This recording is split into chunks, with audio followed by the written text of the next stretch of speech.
complicados con el tema de la pandemia. Si uno está viendo normalmente que entramos en una especie de default selectivo, vaya a saber con este juego de estirar el plazo para negociar con acreedores extranjeros, pero uno se fija, yo como abogado laboralista entro todos los días al boletín oficial para mirar la normativa de emergencia en materia social y principalmente laboral, y veo que casi recurrente, cada 2 o 3 días, emisiones de deuda, modifican el presupuesto, nueva emisión, claro que para cambiar títulos internos, títulos emitidos en peso y dentro del mercado y legislación argentina y jurisdicción argentina. Pero digo, si estamos complicados, si hay 850.000 millones de pesos destinados a este paquete de emergencia para salvar a empresas, entregar asignaciones, pagar salarios, ¿cómo piensa el Estado que va a generar un subsidio para pagar una deuda y que además, sin entrar a analizar lo que hemos analizado con Alejo, ¿no? ¿Cuál es la licitud de esa deuda o legitimidad de la misma?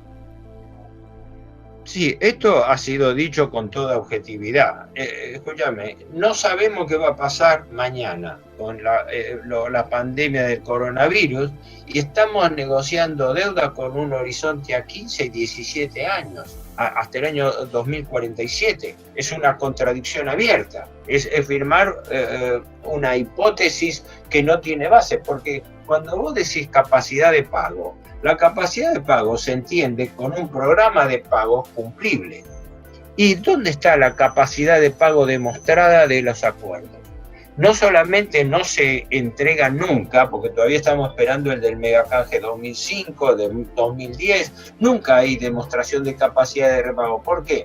Porque todo esto se basa en una trampa conceptual, que no solamente es de concepto, es de formulación académica, Universidad de Itela, grandes medios internacionales. Señores, el capital no se cancela nunca, el capital se refinancia. La capacidad de pago, lo que mide el riesgo país, es la capacidad que ustedes tengan de pagar los intereses continuamente para refinanciar en forma perpetua el capital. Esto es la trampa de deuda perpetua. Es decir, ¿cuál va a ser la conclusión de este acuerdo? Está dicho expresamente. La conclusión del acuerdo es que si se llega a una convención favorable con los acreedores, la Argentina entonces va a poder volver al mercado internacional de capitales a tomar más deuda. O sea, que esta negociación no es para salir, para bajar la deuda y todo, no, es para volver al mercado de capitales, porque se sobreentiende que esta negociación es parte de un sistema de deuda perpetua. Esto no es invención mía, así funciona el sistema. Lo que pasa es que eso piadosamente se le oculta a la opinión pública, y es más, va a pasar como pasa siempre. El día que ahora la Argentina se rinda, eso va a ser presentado nuevamente como un logro, como un éxito de negociación, ¿verdad? Nos tienen confianza, podemos volver al mercado de capitales, la Argentina se inserta en el mundo. Bueno, esa es la gran paradoja, ese es el gran lavado de cerebro que hay con respecto a la manipulación de la deuda. Por eso yo advierto, ojo con esto, ¿qué es sostenibilidad de la deuda? Sostenibilidad de la deuda es garantía de pago, y para garantizar el pago hay que hacer un ajuste, y el gobierno ya lo está haciendo. Vos fíjate que se están bajando los salarios reales y los salarios nominales de la población, cosa insólita, ¿verdad? Porque los salarios se pueden adeudar y después prorratearse el pago a futuro. Pero no, acá y hasta con el consentimiento de la CGT se le baja un 25% del salario argentino. 2. Sistema previsional. 2 trimestres que no se actualiza la movilidad jubilatoria, con lo cual se le baja el ingreso a los jubilados, justamente la población de mayor riesgo. Vos fíjate un detalle. El acuerdo stand-by que firmó la Argentina en junio del 2018 con el Fondo Monetario establecía el cumplimiento de 3 reformas, ¿te acordás? Sí. Reforma laboral para bajarle el sueldo a la gente, reforma previsional para bajarle la jubilación, y reforma tributaria, de la cual ahora no se puede hablar porque con esta pandemia, ¿quién puede recordar? Pero que el otro día leo que el Ministerio de Economía en plena pandemia tiene un equipo trabajando, todavía el diario, creo que La Nación dice con mayor reserva, con respecto a los lineamientos de la futura reforma impositiva que se va a presentar.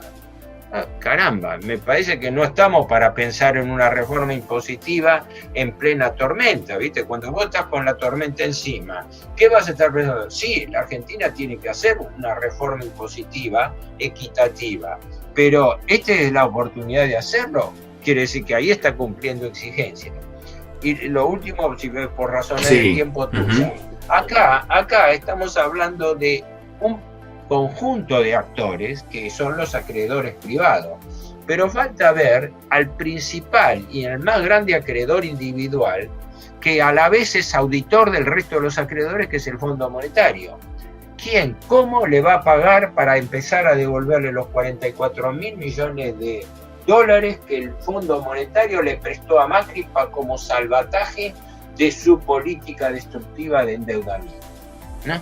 Yo te digo, no puedo hablar sobre los resultados porque no nos podemos anticipar nosotros, pero este es el panorama. Ahora, después lo que resulte de esto, tenemos que esperar unos días apenas.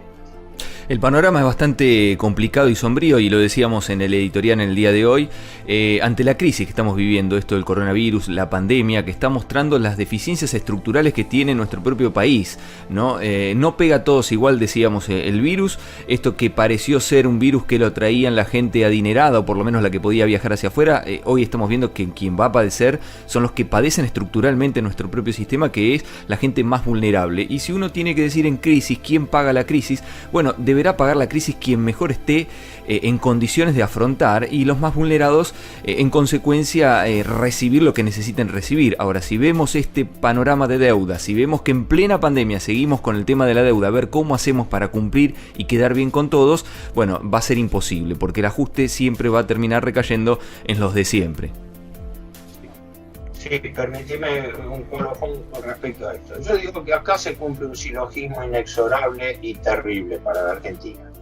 Primero, lo que se está pagando son las consecuencias de las medidas de prevención contra el coronavirus, que significan paro de la economía y por ende agudización de la recesión generalizada. Está bien que pero es una falsa antinomia plantear economía o vida, ¿verdad? Porque yo digo, si el gobierno defendiera a ultranza la vida, no solamente para la economía, para también la finanza, ¿verdad? Y para la deuda. En condiciones normales, si yo estoy en una pandemia de que estoy tomando medidas extremas de que paro la economía del país, ¿qué cuenta puedo hacer ante los acreedores? Además, vos fíjate que el estado de las finanzas públicas cae en un sesgo desastroso. Primero, aumentan los gastos, que no son tanto los gastos médicos, sino los gastos sociales para compensar el paro de la economía. Suben los subsidios. Simultáneamente cae la recaudación. Ergo, ¿a cuánto se está disparando el déficit fiscal? Y ese déficit fiscal, ¿con qué lo cubren? ¿Con emisión monetaria o con deuda? Enseguida le advirtieron, bueno, la emisión monetaria sí, pero controlada, limitada, etc. En efecto, en estos 5 meses se habrían emitido más de 700.000 millones de pesos. Sí, pero cuando vos ves el balance del Banco Central, la deuda del Banco Central en la segunda quincena de abril aumentó en 1.400.000.000, o sea, el doble de lo que aumentó la emisión monetaria. ¿Por qué? Porque parece ser que el gobierno llegó a un acuerdo con los bancos locales para que los bancos locales le tomen más LELIQ y le tomen más pases pasivos. Aumentaron 700.000 millones de pesos en LELIQ y otros 700.000 en pases pasivos en la segunda quincena de abril. Es claro, eso el argentino medio no entiende nada, no sabe qué está pasando. Héctor, y hay que ver el peligro también de estas emisiones, porque obviamente para que el banco tome se le tiene que dar una tasa de interés y luego va a tener que, como vimos siempre, las LELIQ, las anteriores LEVAC, NOVAC, la renovación constante con más tasa de interés. Héctor, se nos fue el tiempo en este segundo programa de Aldorso, estuviste con nosotros, te agradecemos haciendo un programa distinto, decimos siempre, ¿no? Desde nuestras casas, acostumbrándonos a esta cosa rara que nos tiene el confinamiento social. Te agradecemos la participación, Héctor. Bien. No, gracias por llamar y creo que sí cumplió la misma finalidad con una variante gráfica, así que estamos en contacto. Chao, muchas gracias. Te mandamos un fuerte abrazo, cuídate mucho. Chao. Héctor Luis Juliano, aquí en Al Dorso.